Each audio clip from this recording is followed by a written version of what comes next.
Very warm welcome to our panel event here hosted by StoryStream. Delighted to see you all. We wanted to kind of run this event. We've been talking about it for a while to do, and we've got some great contacts around us, all in the sort of the field of AI. So we wanted to kind of host an evening where we could discuss this very exciting topic and a good opportunity to kind of like learn about the latest thinking and insights around it and how it's affecting marketers. But kind of thinking about how to kick off this evening, I was like wondering what would be a good way to kind of like give some focus around it. So I don't know if anyone noticed the music, the repetitive music that's been playing since everyone came in. Anyone notice it? Yeah? What did it sound like? Any particular band? Beatles, yeah, very good. So that was in fact AI-generated Beatles music. So, or was it? So actually this is by a company called Sony Computer Labs. And they've built a piece of software which can analyse lots of different music and like try and then create similar music. So if you were to believe the hype, this is a quote from The Verge, and it's saying the AI written pop song is almost certainly a dire warning for humanity. And I think in hearing that song and also knowing what it's named, I think it's called Daddy's Girl, which is a very interesting name. It sounds like it's the end of music as we know it. But then you look at the small print and it says the effort was not totally computer generated. Of course, French composer Benoit Carré arranged and produced the harmonies for the song. So actually, it's not AI generated, it's not the end of music. What it was is that it was the AI analysing about 13,000 songs and then making recommendations to how to make a Beatles song to a human person, a composer. And I think that's a very nice way of kind of like leading into this evening, which is all about AI, don't believe the hype, kind of separating fact from fiction. And so another way of thinking about where AI is and this kind of exciting transformational technology that we're all hearing so much about is thinking about where it sits on the hype cycle. So I'm sure many of you have seen the Gartner hype cycle before. They do a lot of kind of research and analysis and recommendation around that. But the idea of the hype cycle is that new technologies, they become rapidly exciting. They promise the future. They're going to completely change the way humanity works. And then the realities kick in and there's a sudden drop off into what's called the trough of disillusionment, when actually the reality kicks in, the technology is probably not quite where it needs to be. But then slowly but surely, the realities kick in, businesses start to really harness and use the technology, the value starts to become apparent, and you start to move up this slope of enlightenment, as it's known. And lo and behold, where do you think AI is right at the moment? So machine learning and visual recognition, I think are the two, machine learning and deep learning, are the two terms kind of like encapsulating AI right at the top. And I think that's a very good way of kind of summing up where kind of the conversation around AI is at the moment. So, it's one of the most discussed, hyped advances in technology in recent times. It's been described as being the next electricity, the next industrial revolution. But the reality is it's already in our lives. I'm sure many of you got here this evening using your phones and talking to things like Siri or whatever. It's something that is relevant and prevalent in our lives right now. But advances in technology have suddenly made it more accessible and the applications have become wider and wider, certainly in the kind of the marketing industry, and that's why we're here tonight. So at StoryStream, some of you may know who we are, some of you may be obviously working with us, and delighted to have some of our clients with us today. And partners, but we've kind of been on an interesting journey over the last 12 months. So we started off building kind of content technology, and as the world of AI starts to become more and more interesting and relevant to what we do, we've kind of been heavily investing in how we develop our own AI technology. And so what we wanted to do is kind of like share some of our thinking and learning around what we've been doing in AI, and thought the best way to do that, rather than us just talking to you kind of like for half an hour and kind of sharing some insight, would be to welcome some friends and partners who we work with, who are experts from different perspectives around what AI is, and particularly the impact on marketing. So kind of the format for this evening is we're going to run a panel for about 40 minutes with a Q&A, which will start in a minute. And then we're delighted to also be launching our new all singing, all dancing AI-powered StoryStream platform this evening. So my colleague Cameron and Janet will be briefly taking you through some of those features, which I think are very relevant to some of the conversation this evening. The hashtag is AI Hype. Can everyone get online? That's the beauty of being in a subterranean cinema. But there is. I think it's Ferndale, and the password is February. And then you have to like put some details in. So it's not seamless, but if you do want to tweet, please do. And AI Hype is the hashtag for the evening. So without further ado, I would like to start with our panel. I think everyone can hear me okay. So can you hear me still? Yes. So yeah, delighted to be joined by three AI experts, I would say, this evening. And the format for this evening, we've kind of like broadly four topics to cover. So like, what is the impact of AI in marketing today? Why now? What are the risks and opportunities? How do I start? So hopefully some practical ideas and application around how you can start applying AI in your businesses. And what does the future look like? Like what is fact from fiction and what is the vision? So, but I think a good place to start would be to ask our panelists to introduce themselves. I haven't actually introduced myself yet either, so I'll do that. Go on. I'm Alex Fager, the CEO and co-founder at StoryStream. So my background is originally as a marketer. Kind of founded StoryStream as a frustrated marketer looking kind of like for better ways to manage and be able to kind of communicate our content and stories as a brand to customers, and that kind of like started the Acorn many years ago and kind of find ourselves here today. But I will now pass on to Tom. Hi, I'm Tom Ollerton. I am the Innovation Director at the social agency We Are Social. I encourage our brands to do more innovative work, which sometimes involves different bits of AI. But I'm currently on a 3-month sabbatical, but Alex has talked me into doing this anyway. So I'm Rupa. I'm the co-founder and CEO of a series of businesses. One is Millennial 2020, which is a global summit series.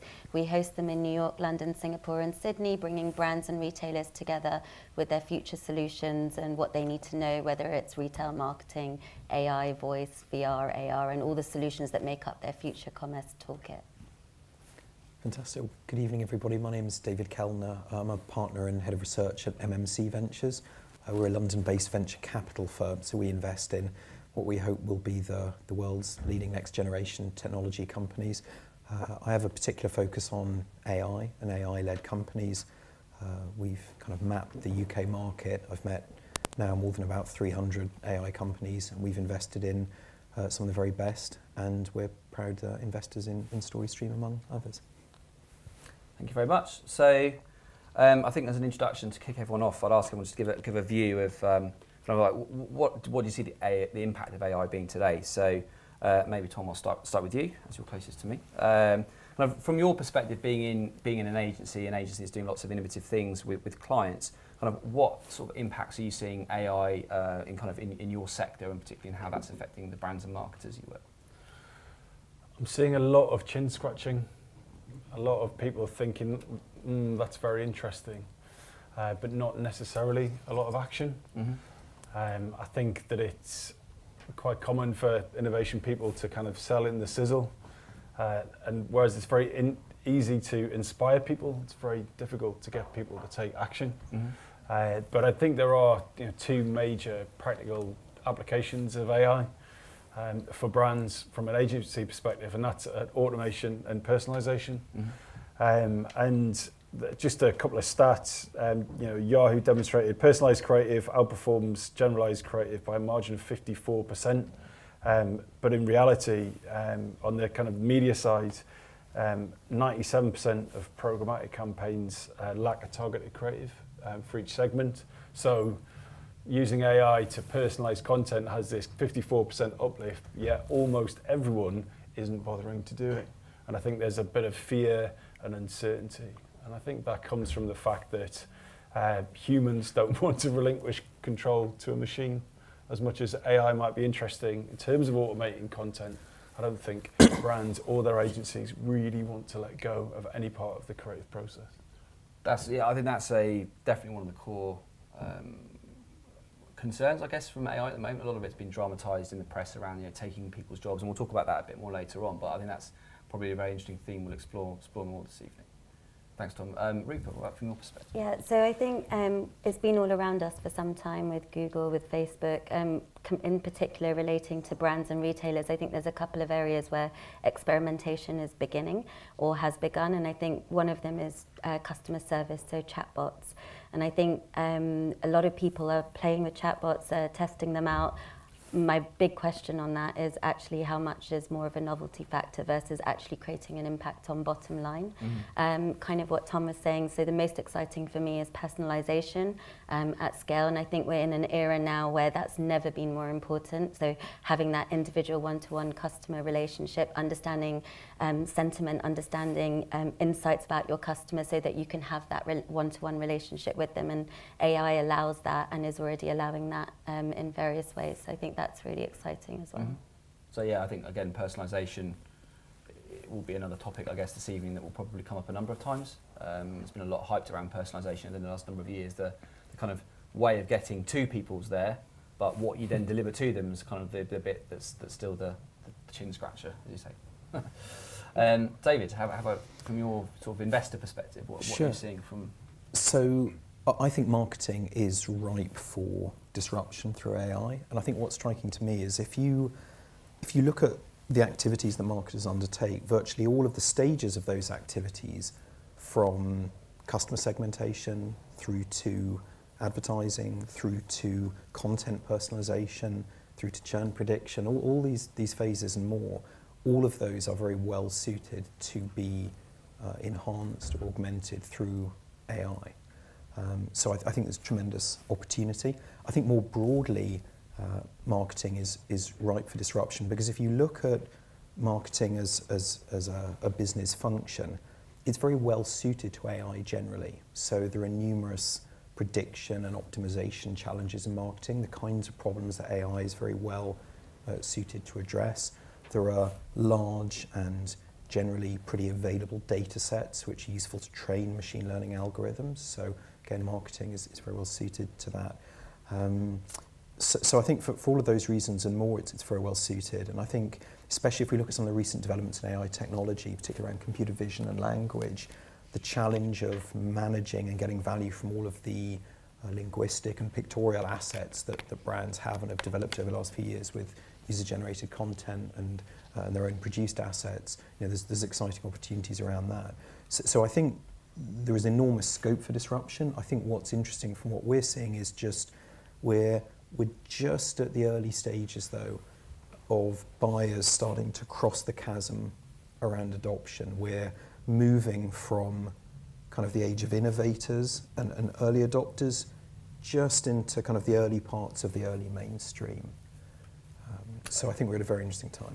And following off that data, it's very interesting. Like what, the famous book Crossing the Chasm is, it's very relevant here in terms of that adoption of technology, and it goes back to that hype cycle model and things. I mean, I think the marketing industry as a whole is very good at hyping things.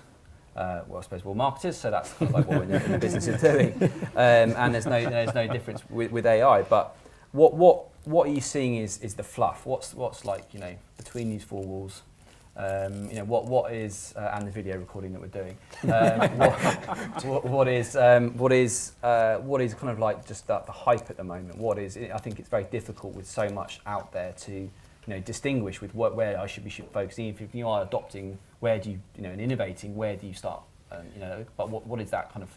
What's the fluff and noise that's should be avoided at all costs? Sure. Well, between ourselves and the permanent record, I think what we do well to remember is the extent to which some of the pragmatic challenges that companies face, which is legacy data systems, siloed data sets, teams and technologies that are still trying to digest and absorb and get value from, mobile and social and cloud and the last technology paradigm shifts. There's still an awful lot of work actually just to be done, and barriers therefore to adoption through work that's being done for those. And so actually, I don't think, interesting, it's not so much there are sort of dirty little secrets in terms of areas where we think it can add value, but actually it can't. I really do think it can add value in most areas. But I think the pragmatic reality is that while levels of awareness of AI are very high among corporate executives, levels of understanding are very low. And so there's an education journey to go on there to understand those use cases. I think use cases are very poorly understood today because executives have been focused on other things. So I think there's a journey to go on there. I think that's probably the biggest barrier, and I think it'll take. The example I always like to sort of give around this, power of machine learning, right? Prediction, optimization, personalization. But the reality is, if you use Amazon today, you order an umbrella, what's the sort of recommendation you get? Well, you bought an umbrella, you might also be interested in this other umbrella. You're like, probably one's plenty, thanks. That's the pragmatic reality of where we're at, and that's still among some of the best, most kind of data-led companies in the world. So yeah, there's not some, in my personal view, the use cases are real and there, and by building teams in-house or by leveraging third-party suppliers, you really can transform process and unlock value. but it's worth just reflecting on the pragmatic challenges that are there and just how early we are in that whole game. And that's that. I mean, Rupert, I'd be interested to get your view on that. Working with, running things like the Millennials 2020 event and working with a lot of senior executives in particularly retail, FMCG type sector. How do you get those types of people, or how receptive are they to this type of innovation? And is it the sort of thing you want to be seen to be doing? So get me some AI, a chatbot appears on your website, and box ticks, strategic objective number 1 done sort of thing. Or what are you seeing, or where does it potentially sit on their lists, I guess, at the moment? Yeah, so I think it's a really hot topic. I think everybody is talking about it. So it is definitely, in some cases, there probably is a little bit of a tick list. We've got to be doing something in AI. Are we doing something in AI? At the same time, I think there's also this real passion for delivering better brand experiences. So it's just not about selling product anymore. It's about delivering brand experience. It's about delivering so much more. And the only way to do that in many cases is to embrace this sort of technology and is to implement it. I think one of the challenges that a lot of brands and retailers face is that they've got an existing marketing stack, and then they've got all these wonderful, beautiful technologies coming at them in different directions, saying, we're going to help you have this conversation with your customer. We're going to help you understand how they feel at that time in the morning when they wake up, and you can deliver your product to them at this time. And there's all these wonderful things, but it's really about understanding what your legacy is and understanding how to implement these new technologies and platforms and solutions, which are brilliant, but implementing them into what you've existingly got as well.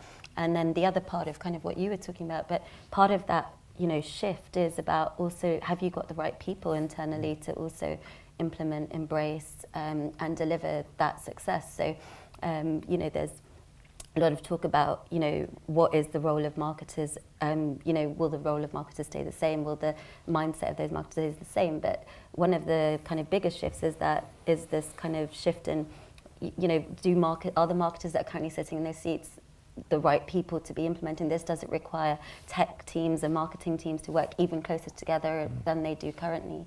So it's about understanding how the internal system looks to embrace those technologies.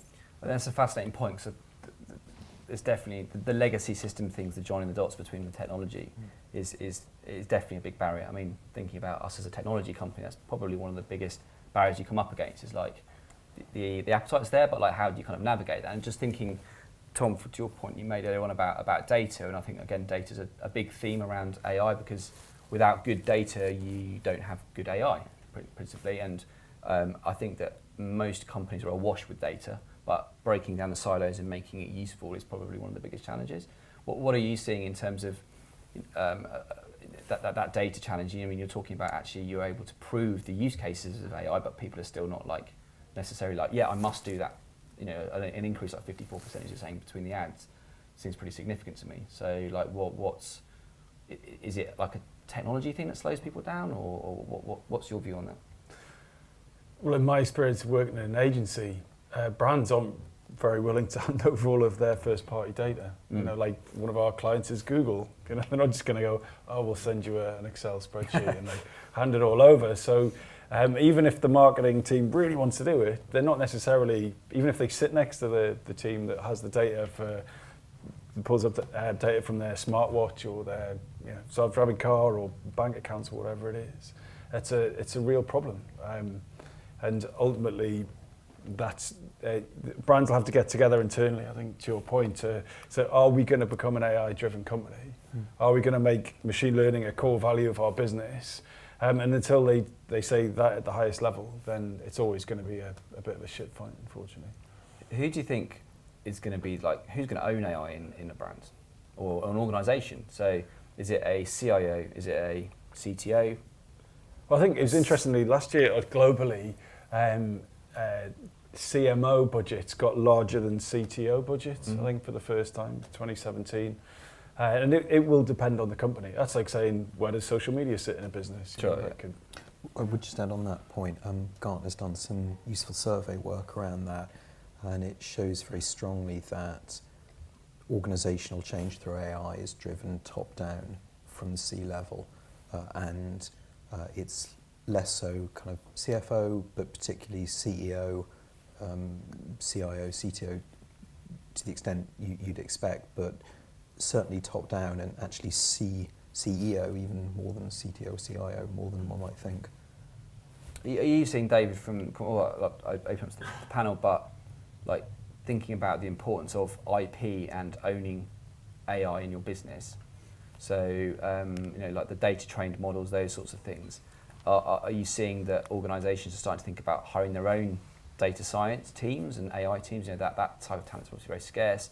Or is it a case of working with consultants, or you know, what are you seeing as the kind of like? Yeah, so there's a couple of considerations here. One is that large companies should and increasingly are recognising that the large proprietary data sets they have are one of them, probably their most valuable competitive asset in the market. And just for clarity for people, I mean, there's a data network effect they create, right? If you've got a lot of great data, generally train your algorithm better, that gives them better results, means they can win more clients. With more clients, they get more data. That's really tough for smaller companies to then break. So that's kind of how they're thinking and wanting to kind of sweat that data advantage. Mm-hmm. In terms of then how they actually develop, interestingly, the market, and again, there's quite a lot of statistics around that buyers are very split about how they're deploying AI.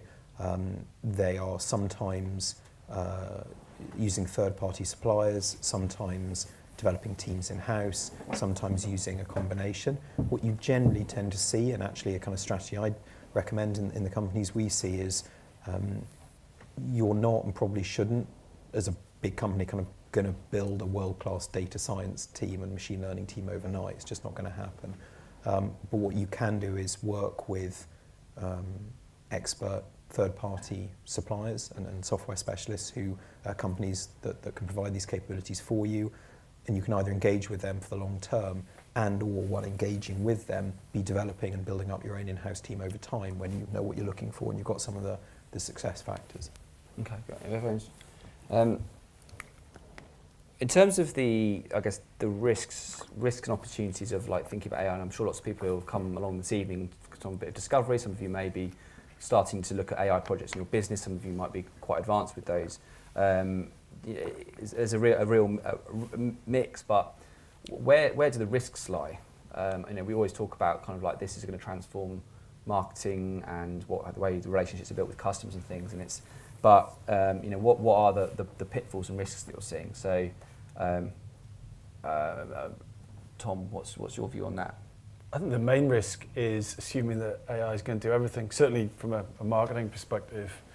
And I think you need to be very careful about how you let the AI out in the wild representing you as a business. Mm-hmm. One of the best things I saw last year was Nutella.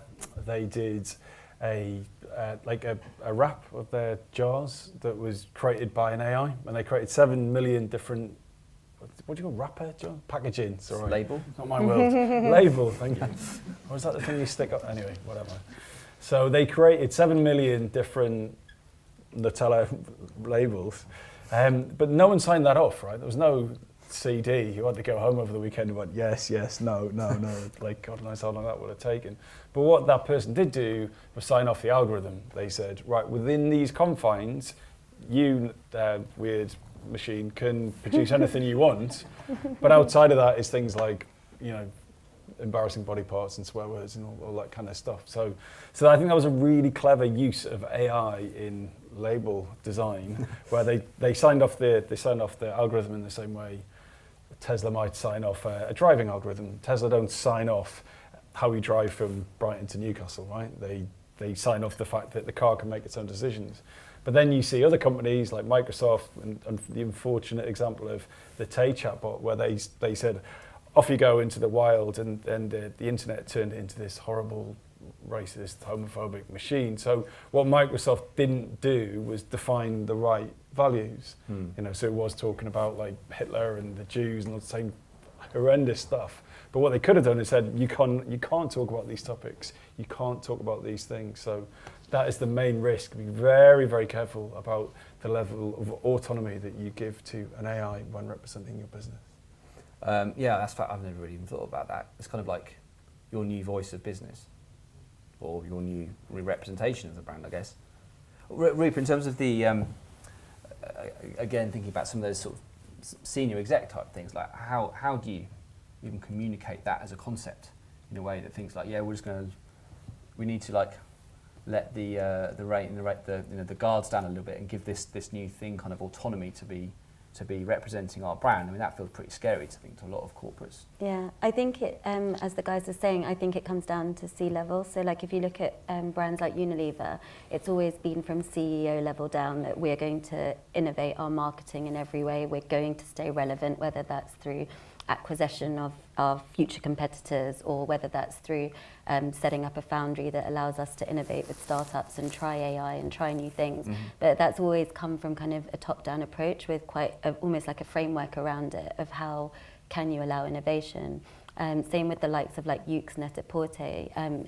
They've got a huge centre that they've been building here in London all around the future of their innovation and in retail marketing, understanding how customer service is going to change, understanding how all the things that impact their business, but that's all come from a very top-down approach and gives kind of people in the business the ability to then go out and be empowered to fail, because no one's going to get everything right the first time. You've got to be willing to try, test, fail, experiment, and then do it all over again and keep justifying that. And so unless that comes from top down, you can't enable like people within the corporates or the larger companies to be willing to try new things and do that experimentation that's required right now. Can I ask you a question? So who in the room works for a brand who's thinking about doing some AI stuff, or an agency who's going, oh, this sounds really cool? So I think you're absolutely right about it coming from the CEO. But what if it's not? Like, me going to my CEO going, oh, this machine stuff's amazing. And he goes, you sound weird. Like, how do you cross that gap? What's the way of making the C-suite want to take it on? I think we can kill two birds with one stone here. I think the answer to that question is also the answer, Alex, to your original question, which what's the greatest kind of risk or challenge around this? And they're the same thing, which is, let's not forget that AI is nothing less and nothing more than a very powerful enabling technology. But like any enabling technology, the question is not the technology, it's what you can do with it. And the greatest mistake I think you can make, and also conversely the way to overcome that challenge, is just like any other opportunity in your business, very clearly articulate some use cases and some pain points with measurable business value that you can put kind of KPIs behind. And then you can actually apply that technology intelligently in a couple of those specific kind of use cases, demonstrate value from small proof of concept projects and scale up from there. So I think the biggest risk around deploying AI new is actually to just say, we need some of this AI, let's get in some AI and do some AI, and then are we doing some AI? Instead of understanding a little bit about the technology or talking to people who do, identifying which of your core business use cases could, AI could be applied to help you cut costs or grow revenue. Have structured programs to start on that, measure the results, and then scale from there. And I think if that's not coming top down from your organisation, then be a leader in that, be supportive, be helpful, and be that person who says, look, I think we all appreciate that this AI thing is probably pretty important, appreciate no one really knows where to start, so would it be right if I took a bit of time, talked to some people, understood the basics, and then maybe let's try and identify a couple of use cases where we can apply this, and let's go from there and measure the results. Yeah, I mean, that makes perfect sense. I think starting with the why, as the famous saying goes, rather than kind of the what, and it's very easy just to think, must do AI, do some AI, didn't work, on to the next buzzword. And I think looking back at that hype cycle is about a 2-year gap it's predicting at the moment. Like, how accurate that is, I don't know, but by the fact that we're all in the same room talking about this topic probably means that we're relatively early adopters at different levels, whether it's in expertise or usage or creating technology and things. But I think the general population of marketers or the industry will be thinking it's very much, I must do some AI, and what is that thing? So it's definitely changing tact a little bit on the conversation, just thinking a bit more about the creative aspects of marketing. So I think one of the idea of efficiency and scaling and automation and personalization are very much on the kind of like the science of marketing side, if you like, the kind of the data, the analysis and things. Thinking about the creativity and actually the storytelling aspects of marketing, like maybe Tom, you can you mentioned an example around the label making, and I'm sure you've got others. I'd be interested, perhaps from all of your perspectives, starting with Tom, around what is AI doing to creativity, and what it should be. Is it something to be celebrated and embraced rather than kind of feared, I guess? Yeah, I think that inventing a machine that can come up with creative ideas and deliver them is the last and most creative thing a human could do. Like if you have a machine that could do everything, that write every song, that could design every pair of blue jeans, or like that would be the ultimate creative act. I'm quite passionate about that. But back to your question, probably, I talk to our creative team a lot, and I'm like, oh, wouldn't it be so cool if we could like get an AI to help us come up with ideas and create stuff. And the creative team go, yes, but Tom, wouldn't all of the creative look and feel the same? And I'm like, that's what we do now. That's exactly what our industry produces. Like, how many automotive campaigns feature a car on a road? It's not a massive stretch. Or in Spaces as last night. Well, quite. It's not a massive stretch for an AI to come up with, maybe we should put a car on a road with no other cars on it. In the desert. Yeah, of course. So I think that there's a kind of real sort of kind of pushback. But the real creative opportunity is to produce work that a human couldn't produce on their own.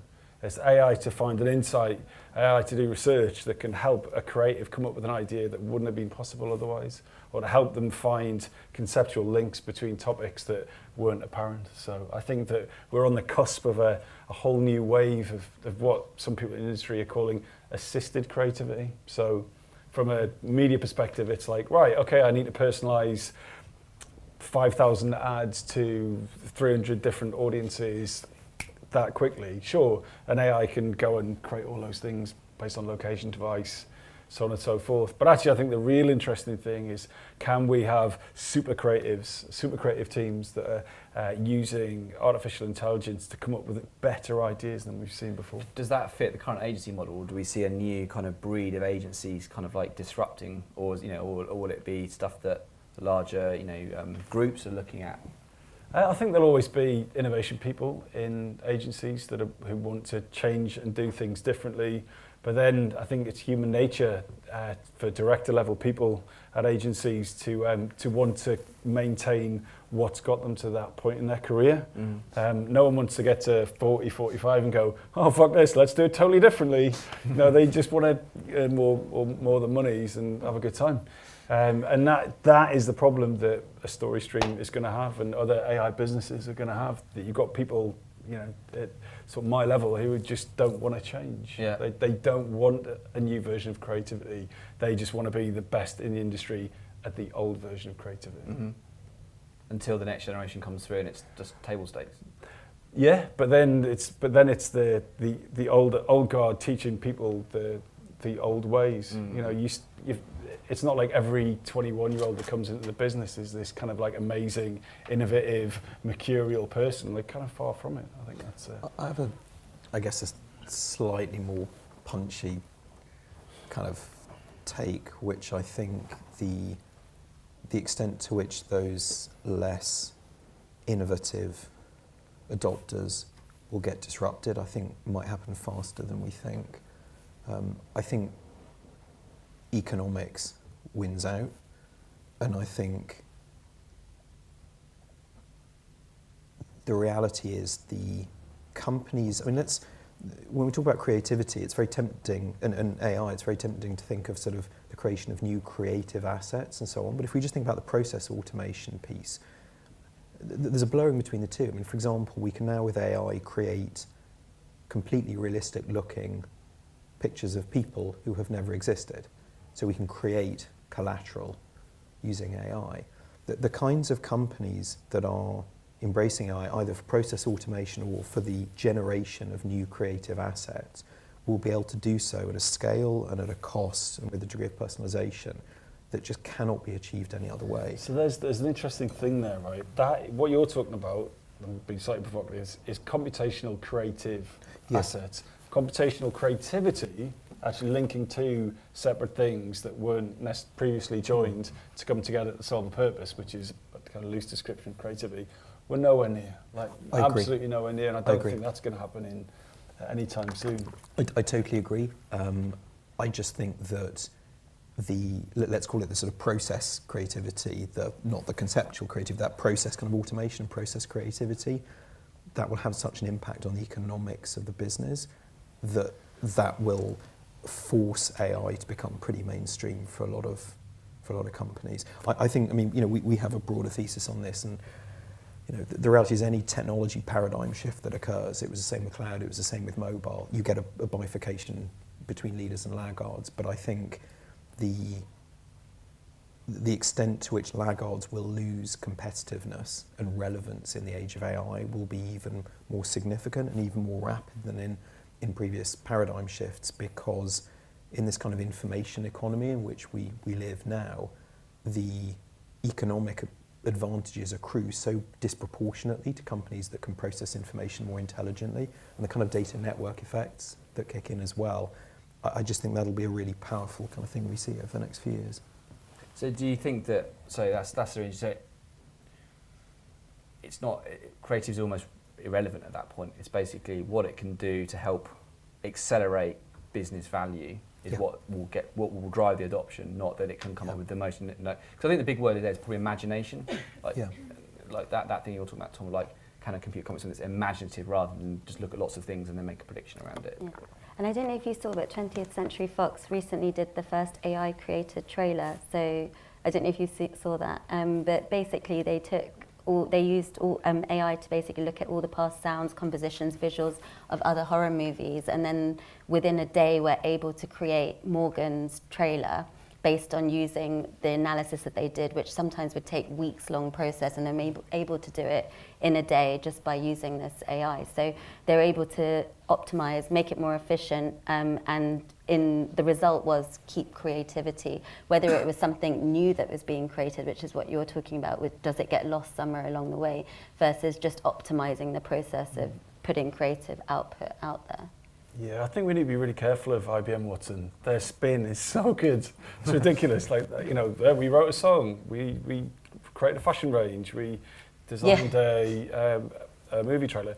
No, he didn't. He did like 10% of it, and you spun the shit out of it. That, you know, that's cool, but it does do some nice stuff. It didn't do a movie trailer. It kind of gave a huge... The editor. It's assisted creativity, right? It's like a machine going, look, we're going to do all the boring stuff. To allow you to do it. The interesting thing about all of this will be we're sort of together discussing this as if it's sort of different alternatives. I guess that the reality will be that middle ground where process automation and some assisted creativity and more will hopefully just free up time for marketers to be more creative and do what they do best, and do what's most human. I mean, we'll probably see that. So that's one way it'll go, but my other worry is, will we see the end of the big idea? So currently what agencies do is they go, right, we'll come up with one idea that's so brilliant that will unite everyone around this thought, and then that one idea will disseminate amongst everyone. So it's really efficient to come up with a just do it, or a do it is good, or a whatever, like to nail that and that everyone gets it. I mean, hardly ever happens, but that's really efficient. But the reason we do that is because we have to. We don't have the budget or the technology to give everyone their own TV commercial. But with the technologies that you're both talking about, it's conceivable at some point in the future that instead of everyone watching the same Super Bowl ad, that everyone gets delivered a unique bit of content that's based on their gender, their social preferences, their ethnic background, what time of day it is, what kind of device they're on. So are we going to need to free up time for humans to have big ideas and big strategic thoughts if all everyone really wants is personalized content that's generated entirely by a machine? Yeah. You're looking at me like I'm completely weird. Thanks. No, not at all. I'm actually thinking... I'm sensing the room. No. I actually think that personalised video on a separate topic is going to go further than that. So I actually think it's going to look at your location, and you're going to see that... We were talking about the car and the road earlier, and how many times can you do that differently. I think you're going to see the car driving down your own road in your own village. Like, it's going to get almost creepy to some extent with what's possible in terms of personalised content. I think stepping out of what it can do and what it won't do, the end result is still the same. Customers demand better brand experience than they ever have before. They have more power than they ever have before. So before, in the agency world that you talk about, where everyone sat around a room and you came up with a big creative idea, there is not a one for all anymore. There's not even a 300 for all anymore. And that's the bit that excites me about all these technologies, is that at some point you get to a granular level and you get to deliver content, experience, the whole You know, I'm talking about even the shopping experience, so the merchandise that comes up on your mobile, on all of your devices when you interact with that brand or that retailer. It just allows a more personalised one-to-one relationship, and I think that's what's really exciting about the technology. Yeah, I agree. So, where do you start?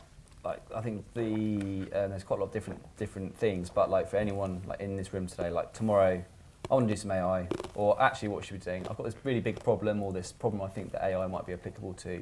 Like, how do you go about tackling this? You know, I think that chatbots has come up a lot. That's definitely something that feels accessible and easy to package, and also get some sort of like ROI around, I guess. But you know, thinking, you know, maybe just David, first, like, what platforms and technology do you think are out there that are getting kind of the most focus and adoption, and you know, where is a good place to start, I guess, from the technology perspective, based on what you said, that you know it's not conceivable that everyone goes out and builds data science teams in the near term. Yeah, so I mean, maybe it would be helpful if I just gave a bit of a landscape of kind of the UK and global kind of AI landscape. I mean, there's different categories of suppliers out there. There's what we call the game vendors, GAIM, Google, Amazon, IBM, Microsoft. They are companies that provide AI tools and infrastructure and some AI services, particularly general computer vision and language technologies. And it's very cheap and very easy for developers to just plug in and call those services. So if you're looking for kind of generic computer vision capabilities, generic language translation or interpretation or emotional recognition, you can very sort of quickly and cheaply use those kind of technologies. But those vendors, those game vendors, don't have the strategic desire or the data advantage or the domain expertise to tackle all those kind of domain-specific, kind of verticalized application areas that are actually the day-to-day reality of most businesses. So, you know, if you want to get some computer vision that will recognize for you images of cars, then Google or Microsoft can do that for you. But if you want some computer vision that can tell you that it's that model of car and it's from this year and it's, you know, more domain specific, then you're going to want to talk to and engage with specialist suppliers. There's a very rich ecosystem of AI startups in the UK. Since 2014, there's been a new AI startup founded almost every 5 days on average. There's nearly 400 now, and they are providing application-specific or functional-specific capabilities, and so they can provide sort of best-of-breed expertise and specialism and capability based on your particular sector or your particular vertical or your particular technology lead. So you can explore either of those while potentially also developing in-house. But I think just, I mean, to answer your question directly about where do you start, you know, you talk about chatbots, things, don't start with the technology. That's the wrong way around. Start by saying, look, what are the core drivers of value in my business? What are the greatest bottlenecks in terms of process automation or in terms of revenue generation at the moment? I promise you there will be machine learning technology that can probably be applied to those to help, but start with a couple of core use cases and then talk to people to understand a little bit more about the technology, and then perhaps start with an external supplier, probably one of the specialist kind of best of breed vendors who know your industry, who know the technology, can guide you, do a proof of concept with them, get some initial results, go from there. And Rupert, from your perspective, with, you know, you see a lot of startups, a lot of businesses with an AI focus. I think, you know, a lot of companies talk about AI. It can be something as simple as having a little algorithm and it's an AI company, or versus, you know, more deep R&D and research capabilities. What are you seeing in terms of the startups that you see? Is there any particular theme around the type of AI applications that people are focusing on? You know, that's a good indicator from probably where the money is currently being spent, or is it quite varied across kind of the different application areas? So yes, I think firstly it's a lot about customer insights and sentiment. So it's a lot about understanding, you know, customers. So that could be everything from, you know, kind of what you guys are doing in audience segmentation to really understanding the behavioural aspects of customers, just so that, you know, traditionally, if you look at even like, I don't know, 5 years ago, you look at a retailer in their online e-commerce business, you would typically, you know, put someone in a demographic bucket, and then you'd say, okay, this is probably their disposable income, and then you'd say, okay, that's your audience. So the beauty of kind of what you guys are doing and what other platforms are doing is now looking at things in such different ways. So actually, let's just put demographics into interest buckets instead. And so that's something that we're seeing really interesting at the moment, that brands and retailers are more interested in understanding different things about their customers and what their customers are putting out there on social content and you know, that sort of thing. I think, and then the second thing I think I've seen kind of quite a massive is going back to more like merchandising and product offering, and so actually understanding past behavioural purchases, understanding more about the wider, again, understanding more about the customer, but then using that to deliver actual product and delivering different product experiences and relevant to that particular customer. So much more going back onto personalisation at scale. Okay. Tom, from your perspective as an innovation director, you know, large agency, how are you finding kind of the startup scene and world, and how are there a lot of AI companies that approach you or seeing? Everyone's an AI company. Well, of course, you can buy .ai now, you know, whatever. It's the... Do you know, it's British, it's which one? Angria, yeah, in the Caribbean. Well, win-win. So do you reckon there's loads of incredibly frustrated Anguillan citizens who are like, our domain keeps, you know, we live here. I mean, like, they're clever, they're selling it. yeah, quite. I think, yeah, there's a lot of people saying it's AI, and I buy into the definition of, unless the technology is continually learning from the data that it produces or collects, then it's not artificial intelligence. That's just computer science. But the main thing, and I'm gonna disagree with you just for fun, because why not? Is that I think it's very logical to go, what is your business problem? Then go out and find an AI to solve it. Like at a logical level, I completely buy that. But some famous person, probably Einstein, said, logic will get you from A to B, but imagination will get you everywhere. And I think, and as well as following the logical route for the left brain amongst us, I think that also just going out and seeing what's out there could inspire you to come up with ideas to apply that technology to a problem. You don't necessarily know what tool you're going to need.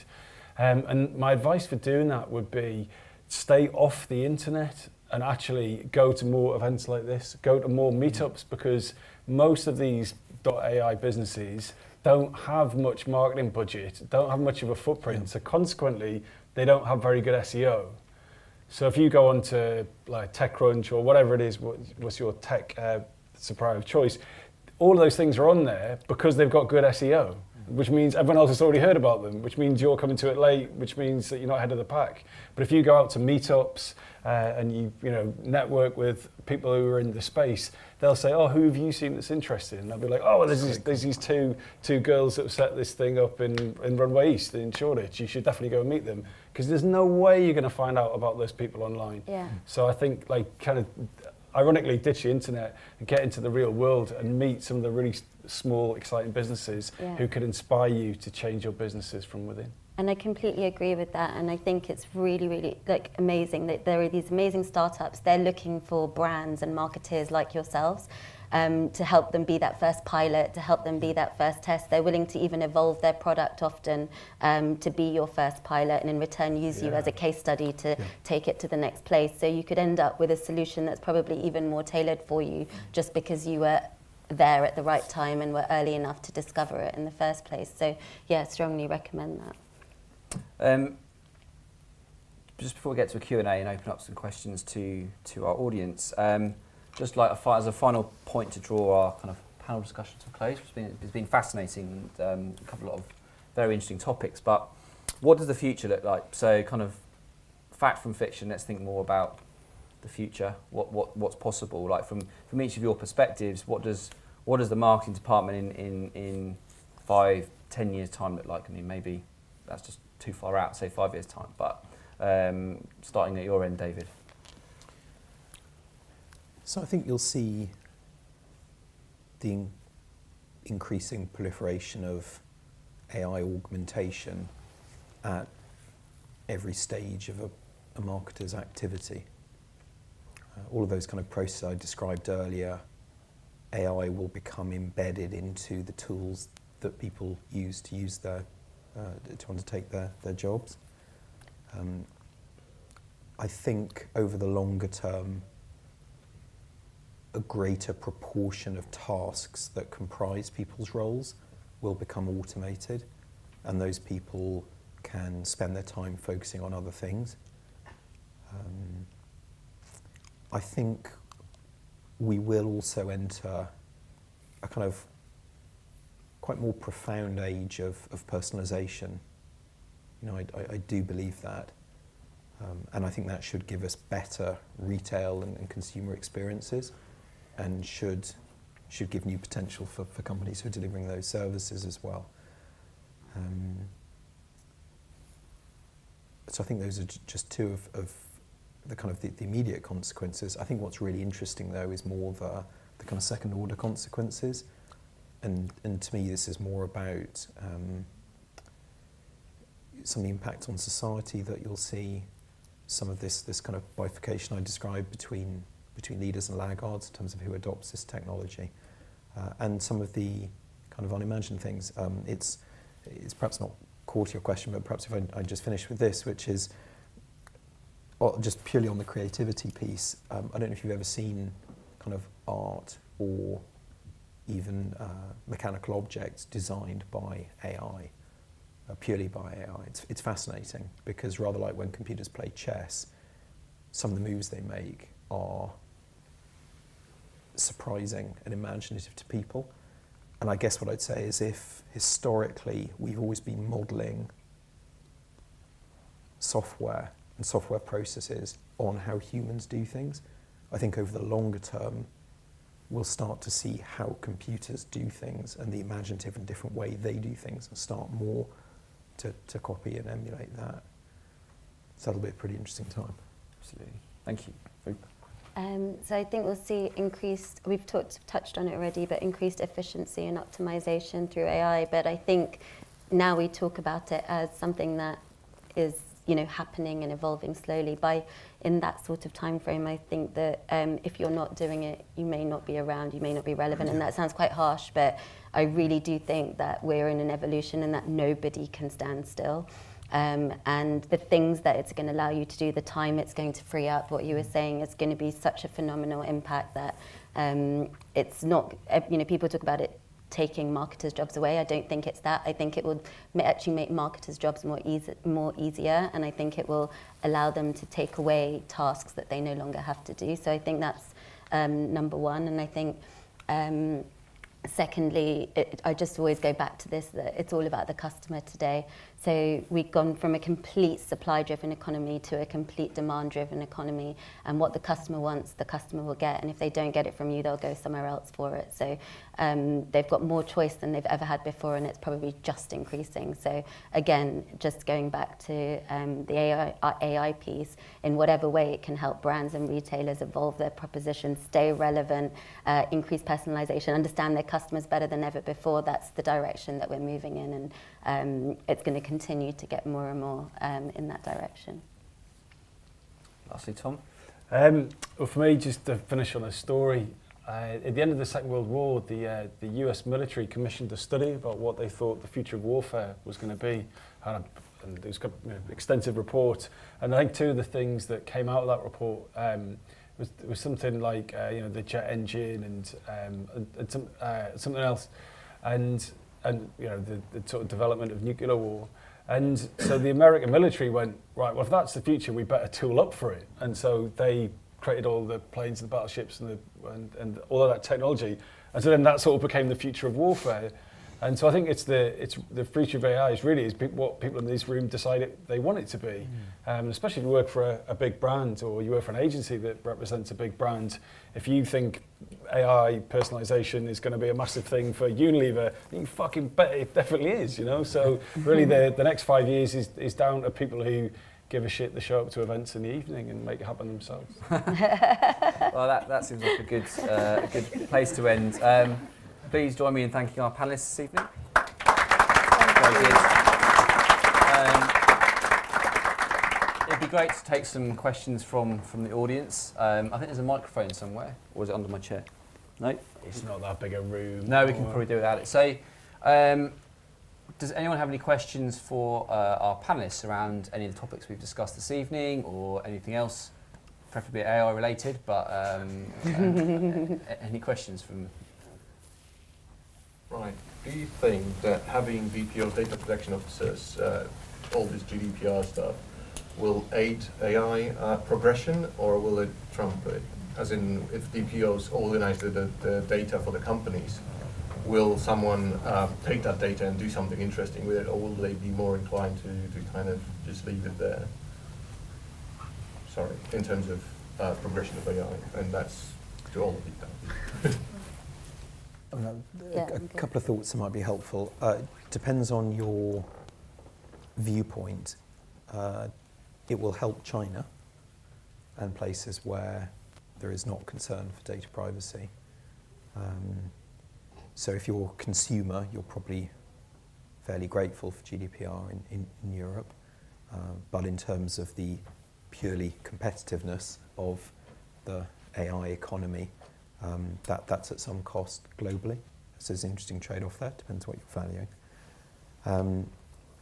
I think I know there is some benefit to the AI economy that GDPR is bringing, because there's a range of quite interesting, ironically, AI startups that are helping companies prepare and package their data and give visibility to support GDPR. So there's a bit there. I think otherwise it's going to be a mixed bag. On the one hand, it's going to create some layers that can hold things back, make life a little bit harder for people inside companies. But on the other hand, better visibility into and control over and access to data should help address one of the biggest inhibitors around companies using AI today, which is that kind of data fragmentation that we talked about. So a bit of a mixed bag, and it depends on your vantage point. Yeah, and probably some short-term pain, but hopefully some medium to long-term gain for brands and retailers who have being forced right now to get ready for GDPR. Yeah. Any other questions? Really to David, and perhaps views from the other panel. How do you think the UK can best position itself to sell its UK AI capability against markets like the US, where we're perhaps behind in terms of AI implementation and thinking, but slightly ahead of European competitors potentially? But given what you've said about China and network effects and lack of data protection, where should we be looking to, and how can we best promote UK AI capability over the next sort of few years to maximise returns for UK-based companies? There is an exciting reality around that, and I think there needs to be a narrative that reflects that exciting reality. The reality is that, for example, a higher proportion of startups in the UK are focused on AI than is the case in Europe or even in the US. Secondly, if you look at the kind of drivers of AI, chief among the enablers or inhibitors, depending on the result, it is talent. And actually, with a quarter of the world's top 25 universities in the UK, tremendous academic sort of pedigrees and institutions, thriving ecosystems around them, there is world-class AI talent in the UK. So there are, and plus, great financial services sector, etc. So there's a lot of assets that we have for the age of AI in the UK, plus this very rich ecosystem of startups tackling all manner of industries. So I think there is a number of very strong assets that we should sweat there. But by no means should we be complacent, and certainly the reality is we will be at least competed with, if you see what I mean, by the States and by Europe over time, and certainly by China. It does seem probable that over time it'll be a case of China and Russia and the United States becoming kind of global AI superpowers. I think the main worry for me is that the best thing for everyone, it would be that of all the academics coming out of university shared all of their insight and experience. But the reality is, DeepMind show up with a 200 grand paycheck and all that goes to Google. So it's not really my world, but the government needs to make it attractive for graduates to stay in UK businesses, or at least be in a position where everyone is benefiting from everyone else's knowledge. You know, someone said to me the other day, you know, you think about Google Maps and all of the, you know, the associated AI within that, and then Apple went and made their own. What a waste of time. Like really, honestly, of all the problems that could have been solved, they went, oh, well, we'll do that as well. And I think, well, that's what we'll be doing with, what do you call them? The Google... the game events, Google, Amazon, Yeah. IBM, Microsoft. Yeah. So that everyone's going to be going, well, we're doing that, we're doing that, we're doing that. But actually, if there was a way of everyone kind of doing it together and sharing all that insight, then we might actually start solving some proper problems, as opposed to just which ad to show someone when they're on a Samsung on a bus in Chelmsford. But I wonder when you've got a bunch of AI startups who don't have the resources that those guys have to be out there and so on, whether there's a part for the UK government to play in almost creating like a handbook of what each piece of the puzzle is within the companies, and then the narrative that you're talking about, creating a narrative around that and getting them.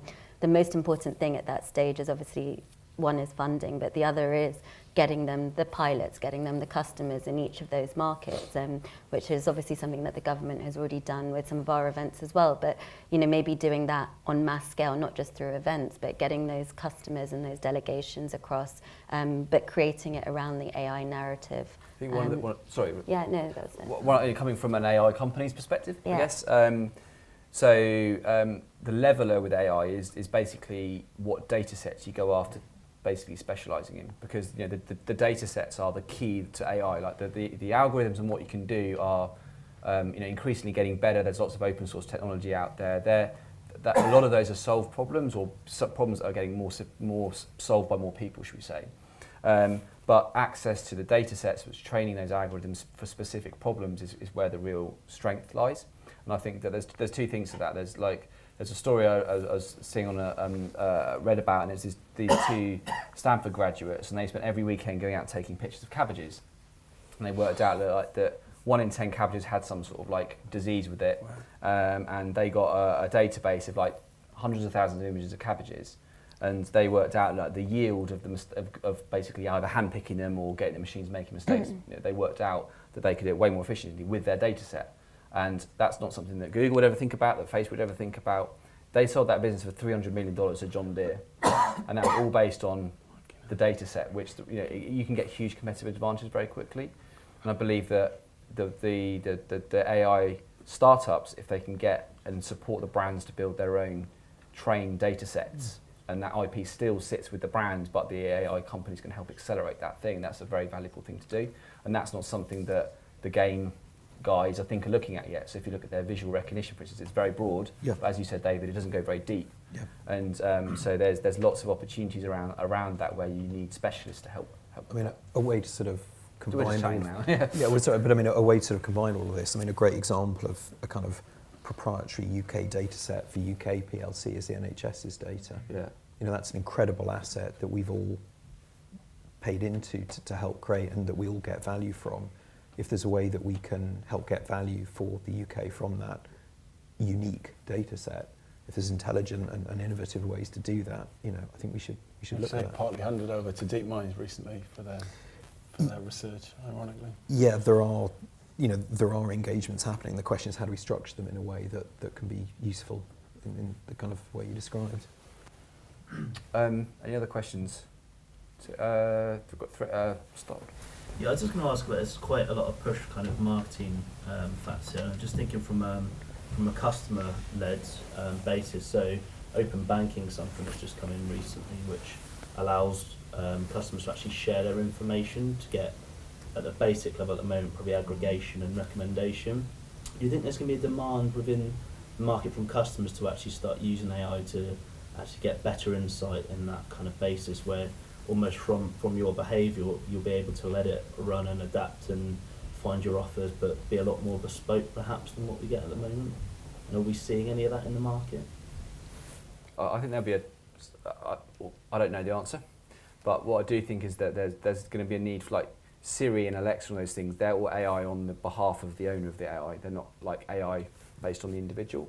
So there could be a model where, you know, you have more expensive AI can get you access to better things because it's smarter or it's got different data training sets and things into it. So, I think that there could be a class issue with how AI is used by like what money people have to pay for their own personal AI. So, you can get priority services, you get, I think that it's going to have quite a lot of big societal impacts, which I kind of think leads on to the personal data that you have.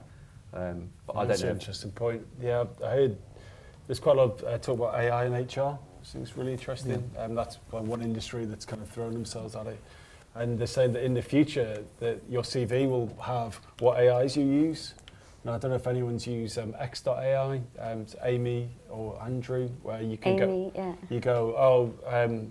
let's have a coffee. Amy, can you sort it out? And the little AI will take care of all the emailing and stuff, which got a bit weird. But and I don't think that's really an AI, to be honest. But it is an assistant. So when someone's applying for a job, they go, well, I use this premium assistant that has access to all this fancy data and algorithms and so on. So I wonder if that is very much could be a reality. Yeah, going back to what you were saying earlier about how not everything is AI, everyone's putting AI on stuff.